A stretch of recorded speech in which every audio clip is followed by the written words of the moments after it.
Hello students, how are you all? So let's continue with the biology lecture.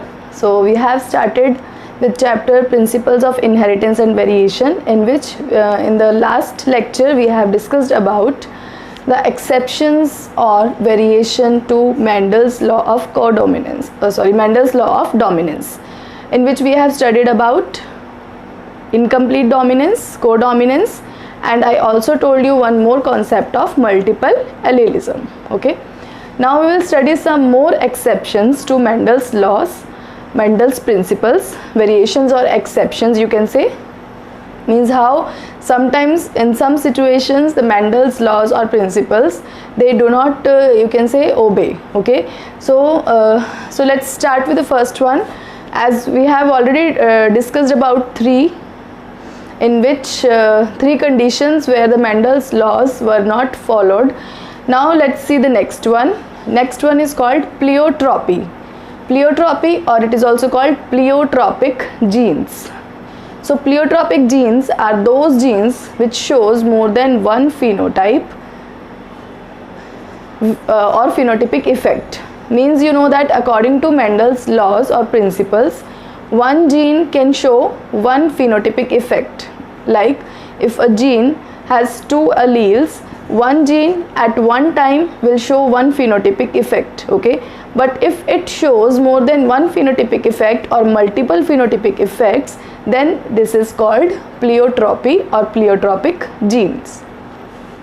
So for to understand this pleiotropy, I will give you an example which is given in your NCERT book. It is a disease. When we study this disease, then you will be clear that how the gene controlling this effect will show pleiotropic effect. So there is a disease which is called phenylketonuria. Phenylketonuria, and its abbreviation is PKU in capital. Okay. So this is an autosomal recessive metabolic disorder, and it is a genetic disorder. When we will study the genetic disorders at the end of this chapter, so it is also one of them, but it also clear this term pleiotropy also. Okay, so phenylketonuria is an genetic disorder which is an autosomal recessive metabolic disorder. Autosomal recessive means it is due to a recessive gene.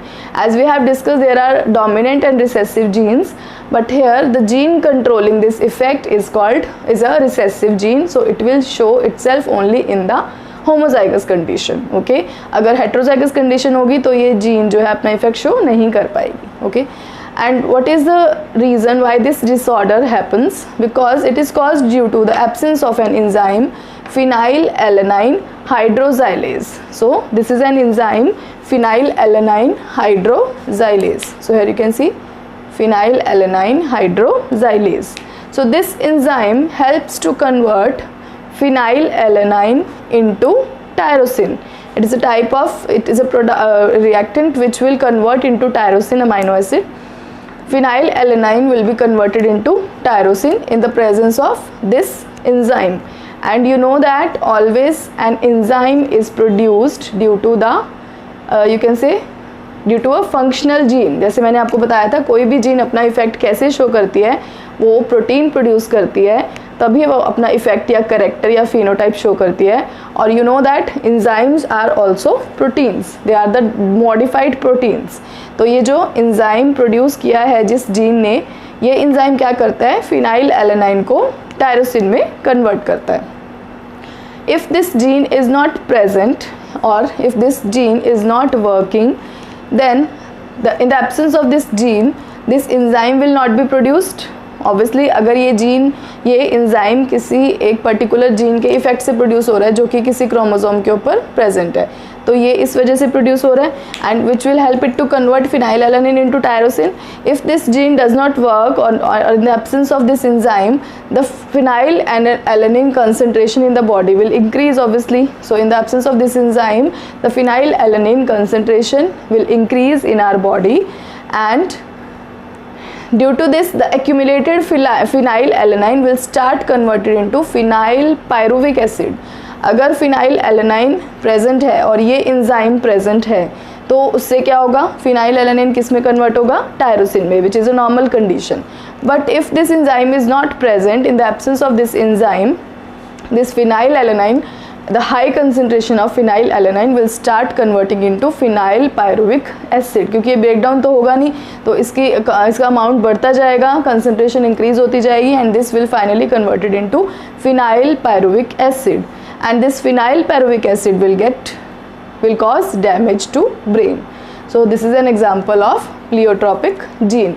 How this will show this pleiotropic effect? Because this gene, in the presence of this gene, when it is in the recessive condition, then only it will be able to show its effect. Okay, so this is what pleiotropy is. So let's see the next variation or exception to Mendel's principles.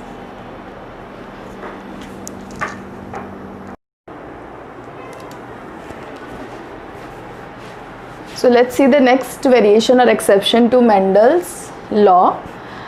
In this we will study how, as you know that one character is controlled by one gene and there is an alternative contrasting alleles of that gene, and if one gene have more than two alleles, that concept was of multiple allelism that we have discussed already. This is, do not mix it with multiple allelism. In this, one character is controlled by more than two genes. If we talk about, like Mendel has selected only those characters which were having distinct contrasting characters. Means he selected, like if you will take a particular character stem height, ठीक है, तो stem height को एक gene control कर रही है, या फिर हम कह सकते हैं कि उसकी जो दो कंट्रास्टिंग जीन्स हैं जो कि क्रोमोसोम, होमोलोगस क्रोमोसोम के ऊपर प्रेजेंट हैं, they are controlling the distinct contrasting traits. Means the plant was either tall और dwarf, the flower was either purple और white, the seeds were either round और wrinkled.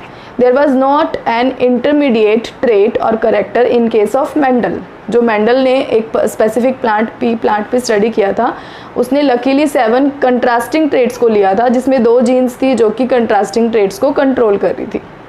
लेकिन we cannot be limited till the pea plant. There are so many other organisms in which we have to study the genetics. Okay, so here we are talking about the polygenic traits or polygenic inheritance, in which one character or trait is controlled by more than 2 genes, means 3 or more genes. जब 2 से ज़्यादा gene एक ही character को control कर रही हैं, उस case को हम क्या बोलेंगे, पॉलीजेनिक ट्रेट्स और पॉलीजेनिक इनहेरिटेंस. ठीक है, तो in this it means that in this case there will be no distinct contrasting character. means जैसे मेंडल का हमने स्टडी किया था पी प्लांट में, the stem was either tall और ड्वार्फ, दोनों के बीच का कोई हाइट का ऐसा हमें नहीं मिला प्लांट. लेकिन इसमें क्या होगा, इंटरमीडिएट सिचुएशन भी आएगी. मीन्स एक टॉल प्लांट है और एक ड्वार्फ प्लांट है. So we have an plant which has an intermediate height, means neither it is tall nor it is dwarf. So this is called polygenic trait, and this will happen only when one character or trait is controlled by more than 2 genes. क्योंकि उस case में क्या था, 2 contrasting character को 2 gene control कर रही थी या 2 एलील कंट्रोल कर रही थी. But in this case we have 3 genes or more genes. ठीक है, so let's see the best example which is the human skin color.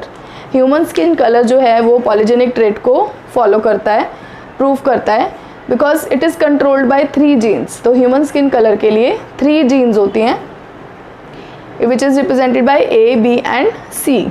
So the dominant one is represented by capital A, B and C, and the recessive one is represented by small a, B and C. So the dominant is for the dark skin and recessive is for the lighter skin, because you know that human skin color does not show contrasting trait. ऐसा तो नहीं है ना कि there is a person with a very dark skin and otherwise the person is with very light skin. We have many persons with the intermediate skin. किसी का colour थोड़ा dark से लाइट होता है, लाइट से हल्का सा डार्क होता है, ठीक है, या फिर हल्का लाइट होता है. तो we have different situations because of this reason, because it is not controlled by two contrasting trait genes. That is why the human skin color shows polygenic inheritance. Okay, so ABC is the dominant one, capital one, and small abc is the recessive one. So dominant is for the dark color and recessive is for the light color. So जितनी ज़्यादा dominant gene होगी किसी genotype में उतना ही ज़्यादा dark होगा skin का colour. more the recessive gene more will be the lighter the skin color. What does it mean? अगर हम जीनोटाइप की बात करें, इसका जीनोटाइप हम किस तरह से लिखेंगे? नॉर्मली हम जीनोटाइप कैसे लिखते हैं? ऐसे लिखते थे ना, टी या कैपिटल टी स्मॉल टी, क्योंकि उसमें क्या होता था कि 2 जीन्स ही कंट्रोल करती थी एक करेक्टर को. But here 3 genes are controlling a character. So how will we write it? A B B C C. So this will be the genotype. ठीक है, तो किसी भी इसको that will be considered as its genotype. जैसे हमने यहाँ पे टी लिखा था या टी लिखा था, जैसे हमने उस डाई हाइब्रिड क्रॉस के केस में किया था, आर वाई, इस तरह से हमने रिप्रेजेंट किया था. Because we have to write both A which is showing the homologous chromosome. Okay, so here you can see it is not the concept of multiple allelism, क्योंकि मल्टीपल एलिलिज्म में हमने क्या किया था, जो जीन है वो तो एक ही थी, उसके एलील्स ज़्यादा थे, तो उसको रिप्रेजेंट करने के लिए हमने क्या किया था, 2 ही कंट्रास्टिंग उसको यूज़ किया था. So here we have the genotype. What kind of genotype we will get? A B B C C, A capital B small a, capital B small b, capital C small c, and so many are there. If we will make a Punnett square to find out the possibilities of the genotype of human skin color, then we will get total 64 genotypes in the human skin color, and the different genotypes will decide the different skin color of the human, because this is a polygenic trait. So I will show you this Punnett square or the chart where the different colors of the skin are there depending upon the type of gene present, either dominant or recessive. जितनी ज़्यादा उसमें dominant होंगी, capital वाले होंगे, उतना ही skin darker की तरफ जाती जाएगी. जितना ही उसमें recessive वाले होंगे उतना ही स्किन लाइटर की तरफ जाती जाएगी. ठीक है, so this is the polygenic trait. So with this we have done with the variation or exceptions to Mendel's law. Now let's start with the next topic, which is very important, that is chromosomal theory of inheritance.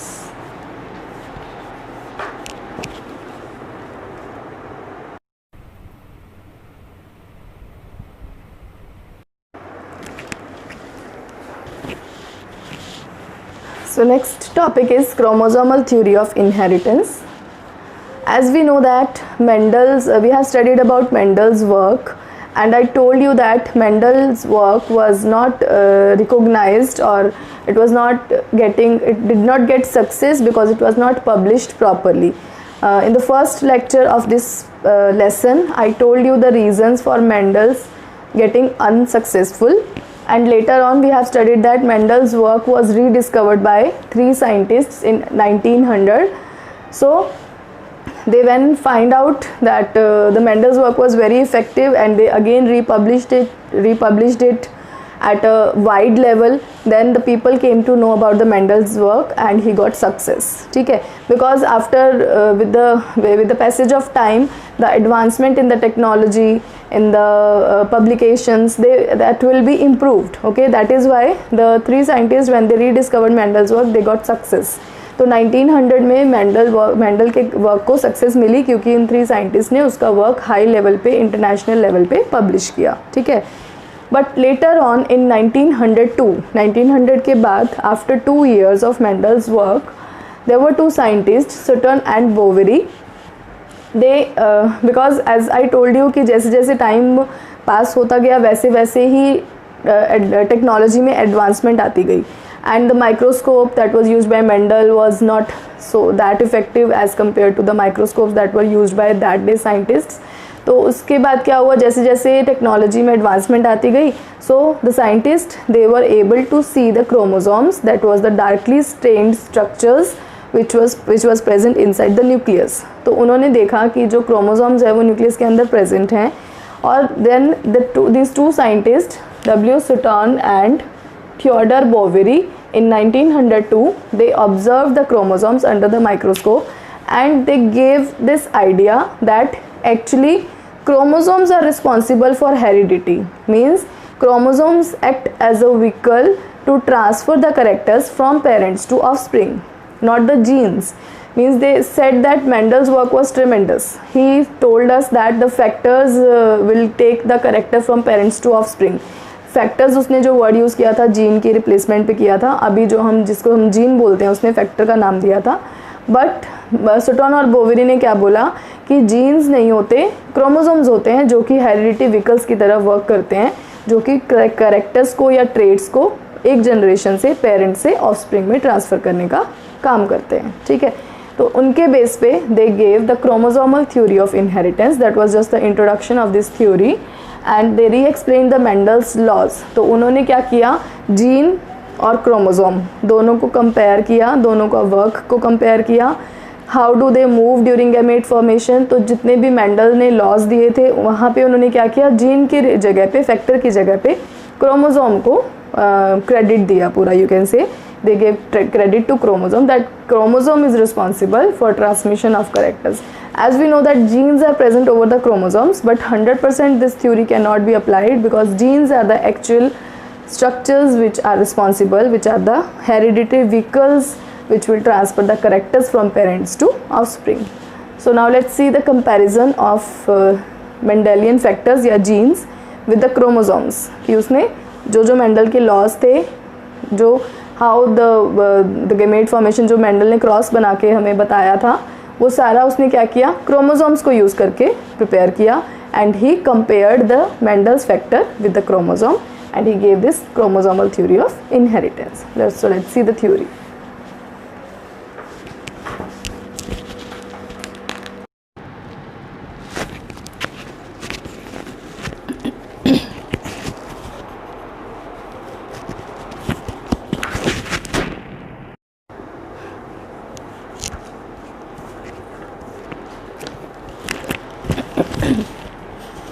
So let's see some points of chromosomal theory of inheritance.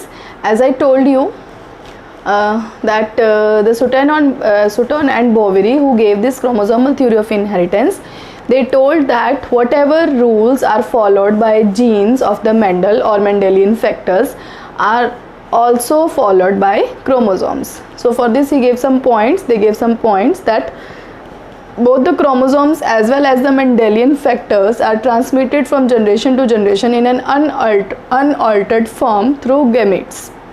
Means the same point that Mendel gave for genes. उसने क्या बोला कि जो chromosomes हैं Mendel के factors की तरह या जीन्स की तरह, वो भी एक जनरेशन से दूसरी जनरेशन में ट्रांसफ़र होंगे गैमेट्स के थ्रू. ठीक है, जैसे मेंडल ने कहा था, एक तो मेंडल ने जो 3 लॉज दिए थे वो भी हम डिस्कस करेंगे बाद में. First you should know the basic points of chromosomal theory of inheritance. So he told that the chromosomes will be transferred from one generation to another through gametes in an unaltered form. उनमें without कोई change हुए chromosomes ऐसे के ऐसे gametes के through एक generation से दूसरे जनरेशन में ट्रांसफ़र हो जाएंगे. Second point is a gamete contains one chromosome out of the homologous pair like one of the allele. जैसे हमने बताया था कि एक करेक्टर को रिप्रेजेंट करने के लिए जो जीन के ऑल्टरनेटिव एलील्स होते हैं, उन दोनों में से एक एलील जो है वो एक गैमेट में चला जाता है और दूसरा एलील दूसरे गैमेट में चला जाता है, क्योंकि वो किस पे प्रेजेंट है, होमोलोगस क्रोमोसोम पे. Same point is in this also that he said a pair of chromosome, human is a diploid organism. ठीक है, जो डिप्लॉयड ऑर्गेनिज्म होते हैं उसमें जो क्रोमोसोम्स होते हैं वो पेयर में होते हैं, जिनको होमोलोगस पेयर बोलते हैं. और उनमें से एक पेयर में से एक chromosome it will move to one gamete and other chromosome will move to other gamete. Okay, next point is at the time of fertilization one chromosome from each parent recollect and paired again. Means जो gamete formation के time पे chromosome separate हुए थे वो दोबारा से repair हो जाएंगे, इकट्ठे हो जाएंगे, रिकलेक्ट हो जाएंगे at the time of fertilization. क्योंकि fertilization में क्या होगा, one male gamete will be there, one female gamete will be there, they will fuse with each other. The male gamete has the paternal chromosome and the female gamete has the maternal chromosome, and they will combine to again form the homologous pair. Next is all the 3 laws of the Mendel are followed in the same way by chromosomes itself. Means जो laws Mendel ने alleles के लिए या factors के लिए या jeans के लिए दिए थे, वही सेम लॉज क्रोमोसोम थ्योरी के अकॉर्डिंग क्रोमोसोम्स भी फॉलो करते हैं। So let's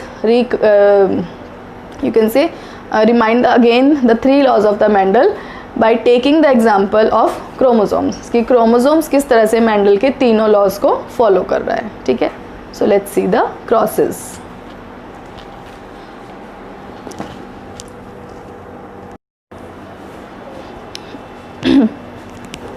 So let's see the cross to understand the chromosome theory more clearly, okay.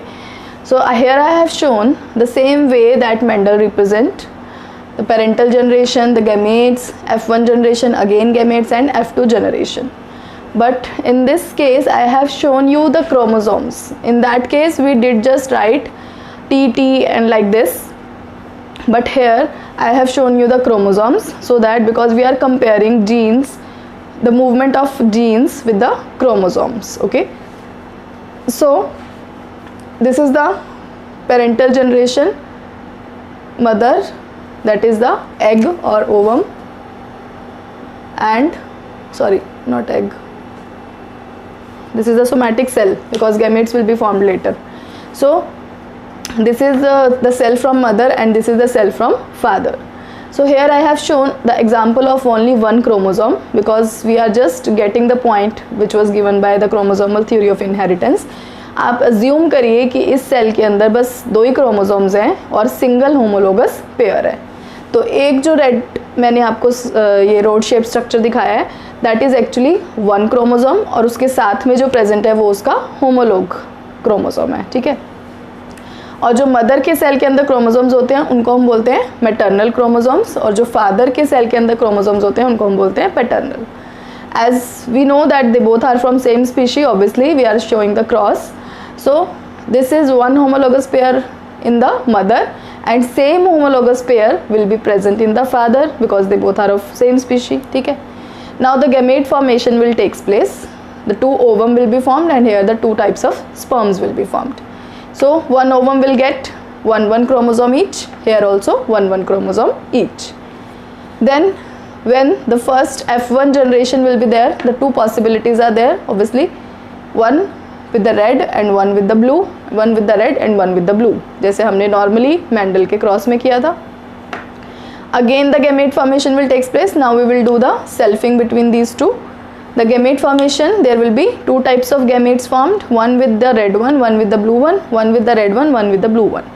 Now we will make the, either you can make Punnett square or you can make you can write it like this. Now the possibilities will be 1 cell with 2 maternal chromosomes, 2 cells with 1 maternal and paternal chromosomes, and 1 cell with the 2 paternal chromosomes. Means these 2 are the recombinants as we have done in the Mendel's cross also, जो हमने ratio study किया था 1:2:1 का genotypic ratio, तो वही मैंने यहाँ पे शो किया है कि ये दोनों पेरेंटल हैं और ये दोनों रिकॉम्बिनेंट्स हैं। तो इससे हमें क्या क्लियर हुआ, कैसे हमने कंपेयर किया क्रोमोसोम्स को जीन के साथ। जो इसने मेंडल के लॉ को प्रूव किया उससे हमने कंपेयर किया। फर्स्ट लॉ क्या था मेंडल का, एक तो फर्स्ट लॉ तो जो था उसका that was the law of dominance, लेकिन उससे पहले एक उसने प्रिंसिपल दिया था that was called as the law of और प्रिंसिपल ऑफ पेयर्ड फैक्टर्स। उसने कहा था कि किसी भी कैरेक्टर को रिप्रेजेंट करने के लिए एक जीन होती है और जीन के 2 एलील्स होते हैं और they are always present in pair on the homologous chromosome and they are contrasting to each other, ठीक है। तो यहाँ पे हमारा law of paired factor complete हो रहा है क्योंकि यहाँ पे क्रोमोसोम्स जो हैं they are present in pair, homologous pair, ठीक है। So first law is proved. Second law was law of dominance. अब लॉ ऑफ डोमिनेंस जो है वो मेंडल का, वो तो हमें क्या करना है, we have to just find out the gene in this case. तो जो लॉ ऑफ डोमिनेंस है that is completely dependent upon the type of gene, because in this case we can say like that the chromosome having dominant gene will be the dominant chromosome and the chromosome having recessive gene will be the recessive chromosome. तो dominant law के लिए हम लोग बाद में discuss करेंगे कि variation आई थी, वो सब बाद में हम लोग क्लियर करेंगे. Then the next law was law of segregation. Segregation law के अकॉर्डिंग क्या था कि the two genes that were present on the homologous chromosomes or the two genes alternative alleles of a character, they get separated at the time of gamete formation. तो वो यहाँ से clear हो रहा है कि जो gametes के टाइम फॉर्मेशन के टाइम पे ये जो दो homologous paired chromosomes थे, they got separated. ठीक है, so they got separate because of the law of segregation, जिसके अकॉर्डिंग हमने पढ़ा था कि दोनों जीन्स सेपरेट हो जाती हैं गैमेट फॉर्मेशन के टाइम पे, उसी तरह से क्रोमोसोम्स भी सेपरेट हो जाते हैं. Then law of independent assortment that was proved by dihybrid cross. ठीक है, तो यहाँ पे ये दोनों प्रूव हो रहे हैं, law of paired factor and law of segregation. और एक पॉइंट मैंने बताया था कि जब फर्टिलाइजेशन हो जाती है इन गैमेट्स के बीच में, then these chromosomes they again recollect and repaired and then they will further undergo the F2 generation. ठीक है, and the law of independent assortment is also proved.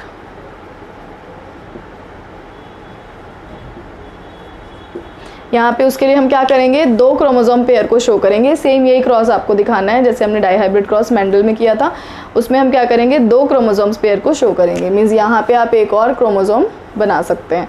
Then you will show that in the dihybrid cross the chromosomes which are the two pair of chromosomes which when get separated at the time of gamete formation, they independently assort from each other. They don't have to take anything from each other. Okay, so this is the chromosomal theory of inheritance. Now with this theory there was a scientist called Morgan. He gave a very important concept of variation and linkage. Next topic में हम यही पढ़ने वाले हैं, variation and linkage. कैसे उसने ये concept दिया, वेरिएशन क्या होता है, when there is a change in the character. तो क्रोमोसोम थ्योरी जो सुटन और बोवेरी ने दी थी, उससे हमें ये पता चला कि the Mendel clear this thing that genes are responsible for carrying characters from parents to offspring. लेकिन उसने हमें ये नहीं बताया कि ऐसा क्यों नहीं होता कि सेम जीन कि ही ट्रांसफ़र हो रही है तो करेक्टर में चेंज कैसे आ जाता है. वेरिएशन का उसने हमें ज़्यादा कोई कॉन्सेप्ट नहीं क्लियर किया, but the variation concept was given by Morgan which came into his mind through this chromosomal theory of inheritance. क्योंकि आपको याद है जब हम मियोसिस पढ़ते हैं, मियोसिस में एनाफेज के टाइम पे जब क्रोमोसोम्स इस तरह से होमोलोगस क्रोमोसोम्स प्रोफेज के टाइम पे, सो homologous chromosomes when they come in contact with each other, there is a crossing over occurs between these two, which will cause the exchange of segments between the homologous chromosomes. तो इस crossing over की वजह से जो segments exchange होती हैं chromosomes की, उसकी वजह से क्या होता है, जीन्स की शफलिंग हो जाती है और उसकी वजह से ही वेरिएशन आती है. ठीक है, तो ये पॉइंट जो है वो मॉर्गन के माइंड में कहाँ से आया, जब उसने क्रोमोसोम थ्योरी को स्टडी किया कि he found that when the gamete formation takes place, when the meiosis takes place, during meiosis 1, prophase 1 of meiosis 1, the homologous chromosomes, they come close to each other and there will be a exchange of the segments between these two. Okay, ये पूरा concept है detail, वो हम cell division वाला जो chapter है आपका 3rd unit 11th class में आप ये पढ़ चुके हैं पहले. ठीक है, तो crossing over concept we have done in detail. So he gave the idea of variation कि यहाँ पे जब क्रॉसिंग ओवर जो एक्सचेंज होती हैं सेगमेंट्स, उस टाइम पे कुछ जीन्स जो होती हैं वो शफल हो जाती हैं. अब वो जीन्स कौन सी होती हैं, लिंक्ड जीन्स, अनलिंक्ड जीन्स, वो सारा कॉन्सेप्ट मॉर्गन ने दिया था क्रॉसिंग ओवर का, लिंकेज ग्रुप का, लिंक्ड और अनलिंक्ड जीन्स का, जो कि हम नेक्स्ट टॉपिक में स्टडी करेंगे. So this is all for today. Thank you.